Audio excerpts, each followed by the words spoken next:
Ак халатчандардын айтымында жыл сайын эмес күн сайын ВИЧ-спид илдетин жуктурган жарандардын саны өсүп, тилекке каршы статистикалык көрүнүш жыл сайын көбөйүп жатат. Деги эле дал ушул илдеттердин алдын алуу боюнча же болбосо жуктурбоо үчүн кандай чараларды көрүү керек? Эмне себептен бул оорулар көп тарап жатат? Бүгүнкү эфирде мына ушул тууралуу сөз кылабыз. Саламатсыздарбы? Түз эфирде мен Мимоза Жаныбек кызы алып барам. Биздин суроолорубузга бүгүн Ош облустук СПИДке каршы күрөшүү жана алдын алуу борборунун уюштуруу иштери боюнча бөлүмүнүн башчысы Сабиржан Ташболотов, саламатсызбы? Жана ошондой эле Ош облус аралык наркология борборунун дарыгери нарколог Бакытбек Атабаев бизде конокто. Саламатсыздарбы? Студиябызга кош келипсиздер. Урматтуу телекөрүүчүлөр, эскерте кетсек, биз түз эфирдебиз. Эгерде биздин темага байланыштуу сиздерде түшүнбөгөн суроолор болсо, экранда көрсөтүлгөн номерларга жазып жөнөтсөңүздөр болот. Биз сиздерге жооп алып берип аракеттерди жасайбыз. Ал эми дал ушул түз эфирди Ынтымак медиа YouTube каналынан жана Ынтымактын социалдык тармактагы баракчаларынан көрө аласыздар. Алгачкы суроону Сабиржан мырза сизге жөнөтөйүн, жолдоюн. Кече жакында эле ушул 1-декабрда ушул ВИЧ-спидке каршы күрөшүү күнүн өткөрдүңүздөр. Деги эле азыркы абал кандай болуп атат ушул шаар аймагында? Быйылкы жылда 1 айлык алкагында өткөрүлгөн иш-чаралар сенин ден соолугуң, сенин укуктарың, сенин жоопкерчилигиң аттуу ураандын негизинде өткөрүлдү. Жалпысынан бизде мэрия тарабынан ошондой эле областтык деңгээлде буйруктар чыгарылып, пландар иштелип чыгып, ошонун негизинде иш-чаралар аткарылды. Айрыкча быйыл Ош шаарында өзгөчө көңүл бөлүндү, себеби мэрия тарабынан шаардык муниципалдык программа иштелип чыккан ковид, туберкулез, ВИЧ инфекциясын жеңүү боюнча. Ошонун алкагында биз Сулайман Тоо муниципалдык аймактык башкармалыгынын ар бир кварталдык комитеттеринде, ар бир көчөлөрүндө, базарларда биз калктын калың катмарынын арасына барып, ошол жерде түшүндүрүү иштерин, маалыматтарды берип, лекция окуп, ошол эле убакта экспресс тестилөө, ыкчам тестилөөдөн өткөрүп, калктын шилекей аркылуу акысыз 15-20 мүнөттө жыйынтыктарын берип, ушундай жакшы аракеттер жасадык.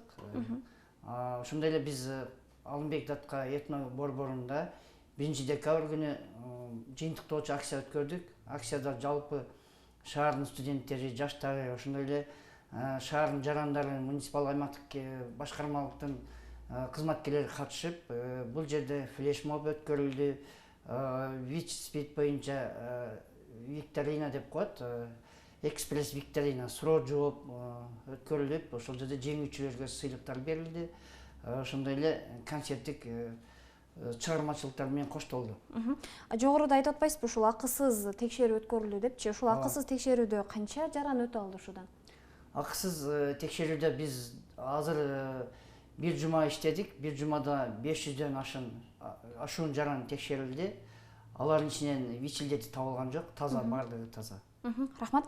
Бакыт мырза, айтсаңыз, сиздер ушул жаатта кандай иштерди алып барасыздар? Деги эле иштөө процессиңиздер кандай жүрүп жатат азыр сиздерде? Ош облус наркология борборунда ВИЧ жана СПИДке каршы аткарылып аткан жумуштардын баары, азыр Сабыр агай айткандай, Ош облустук СПИДке күрөшүү борбору менен тыгыз иштейбиз.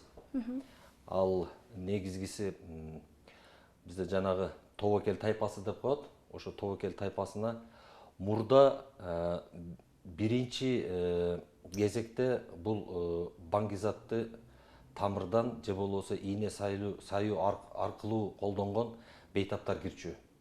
Алар сөзсүз ВИЧке текшерилет эле. Ал бейтаптарды биз түшүндүрүү жолу менен экспресс тест өткүзүп, андан кийин кан анализине СПИД борборуна жөнөтөт элек.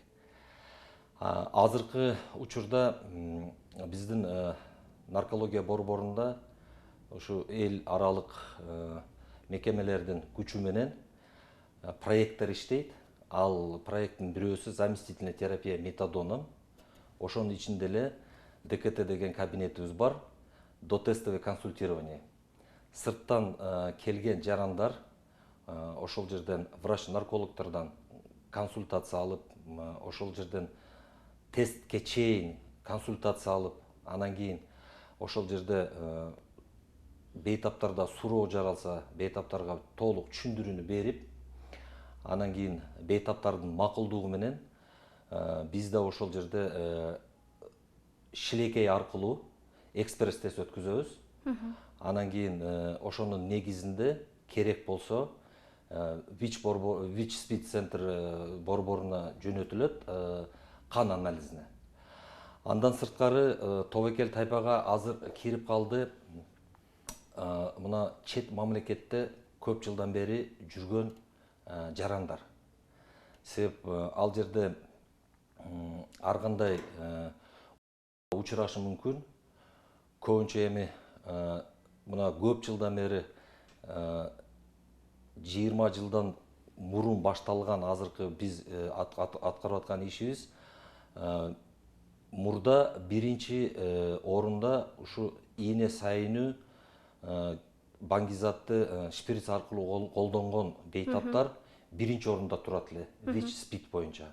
Азыр ошолор азыр артка туруп, көбүнчө азыр жыныстык жол менен жуккан ВИЧ СПИД случайлар ушундай байкалып атат. Ошон үчүн сөзсүз чет мамлекетте жүргөн, анан кийин баягы бойдок балдар келет, же бойдок кыздар келет.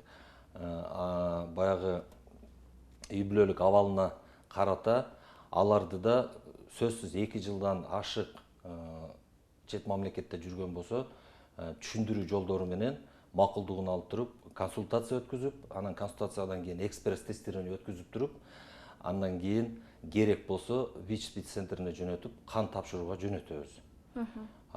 Негизги азыр ушу ВИЧ СПИДке аткарылып аткан жумуштар ошол. Анан азыр Сабыр агай айткандай, быйыл май айынан баштап 2021 жылдын мэриянын буйругу менен абдан чоң акция өттү. Эл арасында, эл менен барып тыгыз байланып, ошол жерде мультидисциплинарный команда деп коет, ар кандай врачтардан түзүлгөн. Ошол жерде команда иштеди, анын ичинде врач СПИД центрден, наркологиядан, туберкулездан, ковидтен, инфекционисттер. Ошол жерде элде жаралган суроолорго бүт баарына суроо жооп жана мындай кыска мини сессиялуу лекцияларды өткүзүп, ошого элдерди багыттап, өзүн өзүгө текшерүүгө ошол жерде экспресс тесттерди өткүзүлдү. Ошол акцияга да биздин наркология борбору аябай активдүү катышты. Рахмат, кайра кайтып келебиз бул суроого. Сабиржан агай, айтсаңыз, деги эле ушул ВИЧ деген ВИЧ СПИД илдети кандай бул айыктырууга болобу негизи? Мурда ВИЧ илдети СПИД аябай коркунучтуу деп эсептелип келген 20-кылымдын чумасы деп да айтылган болгон башында. Азыр ВИЧ илдетинин бул өзгөчөлүгү дарысы убактылуу болсо дагы вирустун күчүн кетирип аткан дарылар аныкталып табылган, азыр жакшы ийгиликтүү колдонуп жатат. Бул дарылар колдонгондо вирус организмде көбөйө албай калат да, ошол эле убакта вирустун саны азайганда иммундук клеткалар көбөйөт организмде. Иммундук клетка көбөйгөндө адамдын жашоосу калыбына келет, өз калыбына, жашоо процесси улана берет, сапаты жакшырат. Ал эми вирусту ошончолук дарыны ичкенде вирус азайганда адамдын организминде, ал адам вирусту сырткы чөйрөгө бөлүп чыгара албай калат. Демек, башка адамдарга жугуу коркунучун алып келе албай калат. Ошонун негизинде биз ийгиликтүү жакшы иштесек, биз бул эпидемияны жеңгенге толук мүмкүнчүлүк бар. Азыр ВИЧ инфекциясы бул вирус, баягы иммундук клеткалар жейтиган вирус болгондуктан, ага жуккан адам ВИЧке чалдыккан жаран болуп эсептелет. Анын 4 стадиясы бар. Биринчи, экинчи стадияда баягы эч кандай оорунун белгилери болбойт. 3-чү стадиядан баштап оорунун белгилери башталат. Ал эми 4-чү стадияда СПИД стадиясына өтүп кетет. Акыркы стадиясы СПИД стадиясына өткөндө анда адам каза болот, сөз айыкпайт. Анда кошумча оорулар өлчүп кетет аябай, оппортунисттик деп коет. Эми ВИЧ инфекциясынын алдын алууда бизде негизги элдин маалыматтуулугу жогору болсо, алардын түшүнүгү, аң сезими жогору болсо, эң жакшы натыйжа бермек бизге. Бүгүнкү күндө бирок биз акцияда көрдүк, элдин арасында текшерүүгө ушунча чакырсак да кээ бир жарандар түшүнбөй, көпчүлүк текшерилбей койду. Бул деген негизги ВИЧ инфекциясынын кескин түрдө азайбай мындай жылыш болбой жаткан себеби биздин арабызда вирусту алып жүргөн жарандар абдан көп, бирок аныкталган эмес, текшерилген эмес. Бул вирусту алып жүргөн жарандар 10 жылга чейин өзүнүн эч кандай белгилерин билбей жүрө бериши мүмкүн. Арабызда ошол эле убакта анын айланасындагы адамдарга жуктуруу процесси улана берет. Ал жугуштуу болуп эсептелет. Ошондуктан бизде негизги иш-чара болуп, өз убагында аларды аныктап, лабораториялык жол менен текшерип, аларды дарылоого камтуу негизги иш-чара болуп эсептелет бизде. Жогоруда айтып атпайсызбы, мисалы сиз ушул 10 жыл болсо деле жүрө бериши мүмкүн, билинбей депчи. Анан канча мындай өмүр сүрөт да адам, мисалы жуктуруп алган болсо, аны өзү билбей калган болсо, анан белгилери дагы анча билинбесе да? Адамдын иммундук аппараты деп коет, иммундук системадан көбүрөөк көз каранды.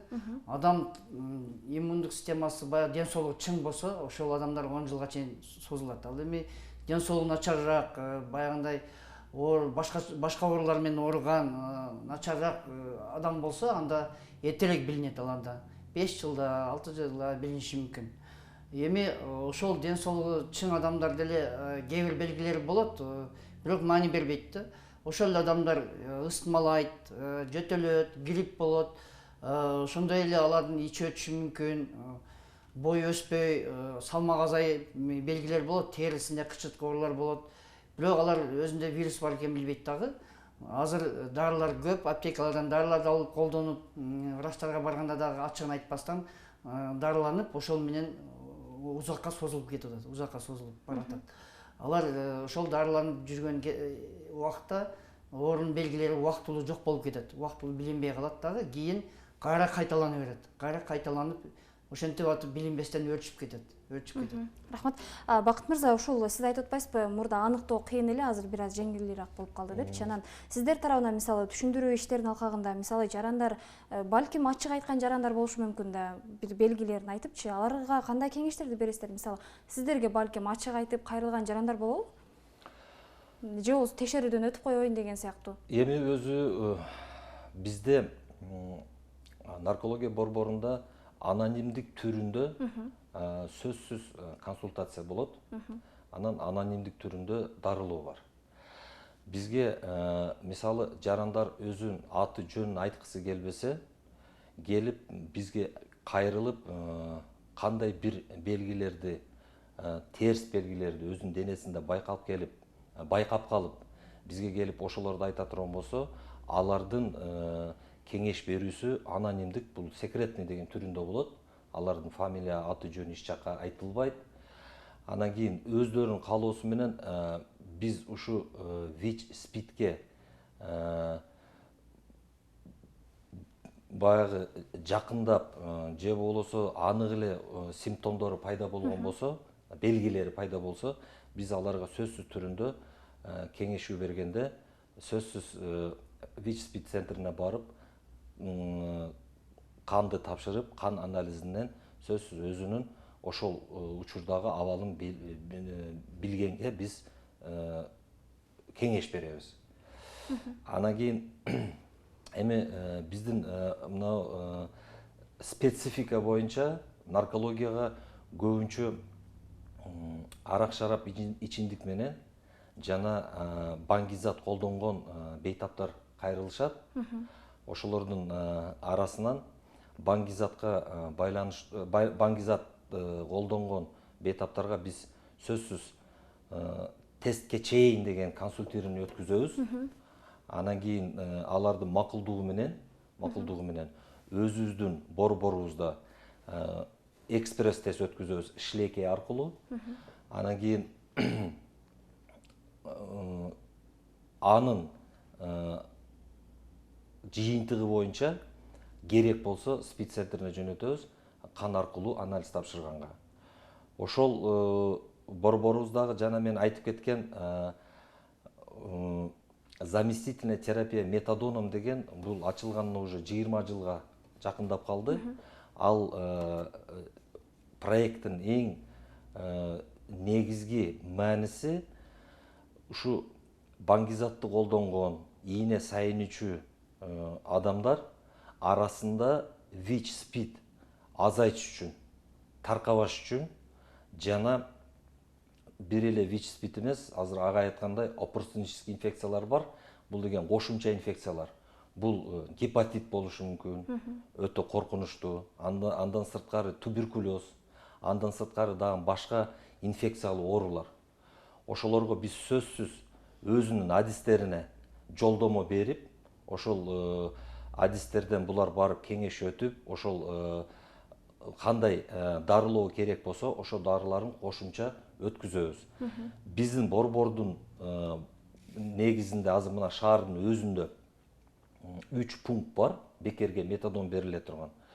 Себеп бул ооз аркылуу иче турган суюктук наркотиктин заменители. Демек, бейтап наркотикти сайынбайт, ийне иштетпейт. Андан сырткары ал наркотик дозасын издебейт. Анан кийин ал күнүмдүк бериле турган нерсе. Андан сырткары дагы мына анонимдик түрүндө шприц ийне колдонуп аткан бейтаптарга метадон ичкиси келбесе, аларга ошо проекттин эсебинен бекерге шприц берилет, чтобы алар шприцти бир жолу колдоно турган одноразовый түрүндө иштеткенге ошол ВИЧ, гепатит жана башка инфекцион оорулар таркабаш үчүн. Жана андан сырткары дагы баягы жыныстык жолу менен сактана турган презервативдер берилет, спиртовый салфеткалар берилет. Рахмат. Сабиржан агай, айтсаңыз, ушул ВИЧ спид илдети ушул урук койбу негизи мындай энеден балага же болбосо атадан балага өтүшү мүмкүнбү негизи? Кандай да? ВИЧ инфекциясында урук болбойт. Бул жугуштуу оору инфекция. Бул вирус гана жукканда пайда болот аткан оору. Ал эми энеден балага жугуу процессинде бул жерде толук мүмкүнчүлүк бар, аны жуктурбай калганга. Эгер энесинде ВИЧ болсо, баласына өткөрбөй коюуга биздин дары-дармекти туура колдонсо, убагында ичсе, эненин организминде ал вирустун саны, өлчөмү, жыйымы азаят дагы, энеден балага өтүү коркунучу азаят. Аны врачтын айткан сунуштарын толук аткарыш керек. Ошондо толук баягы оорубаган таза бала төрөгөнгө толук мүмкүнчүлүк бар. Бизде эч кандай урук куучулук болбойт. Анан дарылоо боюнча да айтып атпайсызбы?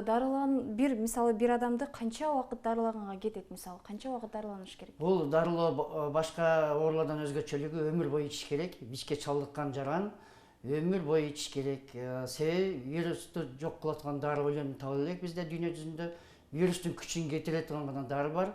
Вирустун көбөйүүсүн токтотот. Бул дарыны өмүр бою ичпесе, ал эгер үзгүлтүккө учураса, дарыны токтотуп койсо, тез эле вирустар кайра көбөйүп баштайт дагы, иммундук клеткаларды жеп салат, иммундук система начарлап, спид стадиясына өтүп кетет. Ошон үчүн убагында өмүр бою схема боюнча дарыны ичиш керек. Анан айтып атпайбызбы, ушул массак маалымат каражаттарында да чыгып атат, ушул жыл сайын эмес, күн сайын ушул жаштар арасында дейбизби, ушул ВИЧ спид күчөп атат депчи. Эми ушунун алдын алып, мисалы, статистиканы мүмкүн болушунча азайтуу үчүн эмне кылышыбыз керек? Бакыт мырза, сиздин оюңуз.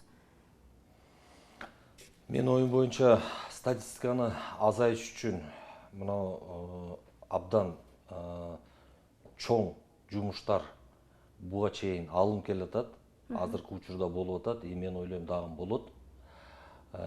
Бул бир эле спид ВИЧ центр борборунан эмес, бүт ушул ооруга учурап калган адамдарга бүт медицинанын ар бир тармагы менимче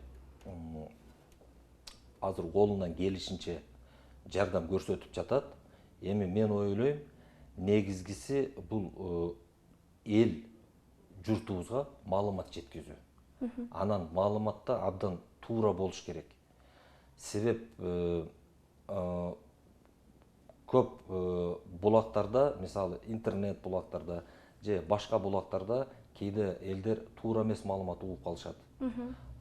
Ушундай кол кармаганда, кол көрүшкөндө жууп калышы мүмкүн, же болбосо денеси тийип кетсе жууп калышы мүмкүн, же болбосо идиш аягы чогуу колдонсо жууп калышы мүмкүн депчи.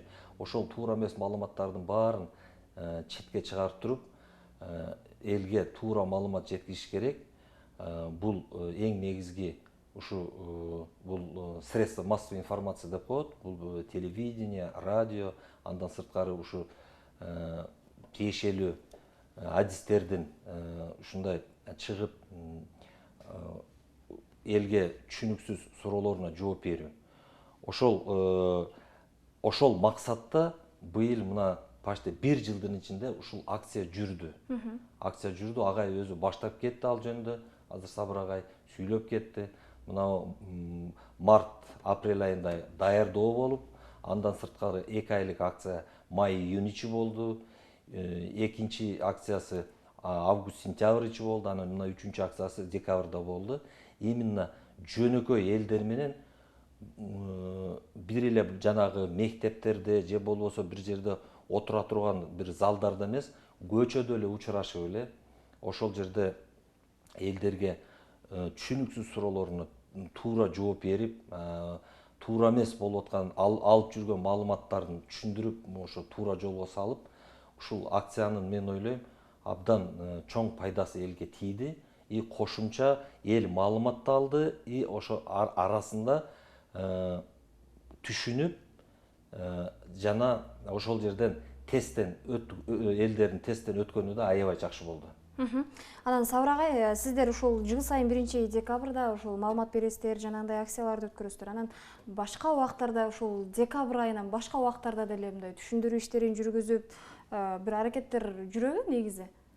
Түшүндүрүү иштери жыл бою жүргүзүлөт. Бизде дайыма жыл бою ден соолук чыңдоо борборлору бар. Ар бир үй бүлөлүк дарыгерлер борборлорунда ошол ден соолук чыңдоо борборунун кабинеттери бар. Ошол адистер тарабынан үзгүлтүксүз жүргүзүлөт. Андан тышкары үй бүлөлүк дарыгерлер, ошондой эле дарыгер инфекционисттер биргеликте элде түшүндүрүү иштерин бардык райондо, бардык айыл өкмөттөрдө жүргүзүп келет.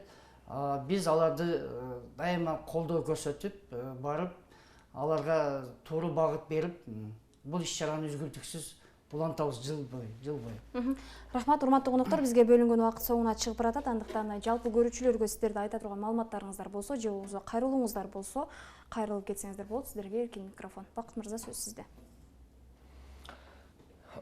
Көрүүчүлөргө эмне дейт элеңиз? Эми телекөрүүчүлөргө мен биринчиден айтат элем, бул ВИЧ-СПИД илдетинен сактанса болот. Ал үчүн туура маалымат алыш үчүн өзүнүн адистерине, ошо ВИЧ-СПИД борборунун, же болбосо наркология борборунун, же болбосо өзүңөрдүн үй бүлөлүк дарыгерлериңерге, жашаган жериңерде поликлиникалардан барып туруп, ошол жерде маалыматтарды алсаңар болот. Анан кийин ВИЧ менен ооруп калыптыр, болду, эми бул диагноз өлүмгө алып бара турган деген үмүт менен жашабастан, ВИЧ илдети менен жашап жүргөн адамдар өзүнүн жашоо сапатын жакшы кылса болот. Ал үчүн мына адистердин, СПИД центрдин врачтарынын айтканын так аткарып, убагында дарыларды ичип, өмүрүн узак убакытка созсо болот. Анан кийин сөзсүз элдин арасында мисалы бирөө жарым ВИЧ-СПИД ооруп калыптыр деген угулуп калса же чекеси билинип калса, эч качан ал адамдарды четке какпастан, аларды баягындай ылдыйга урбастан дегендей, ошол адамдарга кадимкидей эми өзүбүзгө жасагандай эле мамиле жасап, баягы бизде стигма, дискриминация деп коет, оорулуу адам менен мамиле кылбай, ага жакындабай, кокуй алат деп кача турган эмес, алар деле бизге окшогон адам, эми ошол ооруга учурап калган, ошол оорунун дарылоосун алып жүрөт. Анан калгандар элдердин баарына мен айтат элем, ден соолугуңуздарды сактап, убагында жылына бир жолу болсо да тестированиядан өтүп, ал тестирование, азыркы экспресс тестирование шилекей аркылуу ал бекер. Андан сырткары ВИЧ гепатитке жылына хотя бы бир жолу тестированиядан өтүп, анализ кан тапшырып туруу. Анан кийин эң негизги айтат элем, бул биздин өспүрүм жаштарга өзүм нарколог врач катары айтып кетет элем, ушу жаман адаттардан бирөө жарым азгырта турган болсо этият болуп, алыс болуп, ушу баңгизат колдонуудан алыс болушун мен каалайт элем. Анан таза соо жашоону каалайт элем. Рахмат. Сабыржан ага, сөз сизде. Бизде ВИЧ-ке чалдыккандардын негизи 50% мигранттар болуп жатканына байланыштуу. Мен ошо чет өлкөгө кетип жаткан жарандарды жана кайтып келген жарандарды өзгөчө көңүл бөлүүсүн суранып кетер элем. Себеби алар ал жакта өзүн өзү коргоо чараларын эч качан сактабай жатышат. Ал жактан жуктуруп, анан кийин өзүнүн ден соолугун ойлобой текшерилбестен уже спид стадиясына 3-чү стадия болуп калганда акырында келип жатат. Көпчүлүгү быйыл эле Өзгөн районунан экөө келип, экөө каза болуп калды. Себеби спид стадиясында акырында гана келген. Ушундай болбош үчүн бардыгы биз берип аткан маалыматтарды терең угуп, көңүл бөлүп, ошол өз убагында текшерилип, өз убагында өзүнүн статусун билип турса, аябай жакшы болмок. Себеби дарылоого эрте камтуу эң зарыл иш-чара bizde. Канчалык кечиккен сайын ушунчалык кеч болуп калат. Ошондой эле bizde ар бир жаранды убагында таап, биз убагында дарылоо камтысак, ошол адамды биз аларды курчап турган адамдар үчүн коркунучсуз кылганга мүмкүнчүлүк бар. Ошону туура пайдаланыш керек. Андан кийин мен айтар элем, бул жерде ар бир жаран грамотный, баягы аң сезимдүү болсо, билим деңгээли жогору болсо, ар бир адам өзү азыр хиджама көп, ошондой эле элдик табыптар көбөйүп кетти.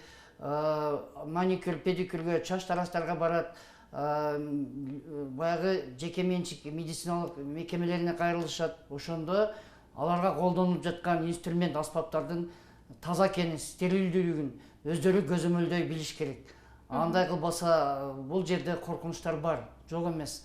Ошон үчүн бардык жерде адам өзү көзөмөлдөй билсе, ошол эле стерилдүү инструмент колдонуп атабы, бир жолу колдонуучу шприц ийнелер колдонуп жатабы ага, баягы кан алып аткан ийнелер, катетерлер бардыгы упаковкадан чыгып колдонуп жатабы, ошонун баарын көзөмөлдөй билсе, адам өзүнө этият болсо, ошондо гана жеңе алабыз болоорун. Рахмат, урматтуу коноктор, атайын убактыңыздарды бөлүп келип бергениңиздер үчүн дагы бир ирет ыраазычылык билдиребиз. Урматтуу телекөрүүчүлөр, бүгүн биз сиздерге ВИЧ спид илдетүү тууралуу маалыматтарды бердик. Сиздер менен мен Мимоза Жаныбек кызы болдум. Кийинки эфирлерде амандыкта көрүшөлү, саламатта калыңыздар.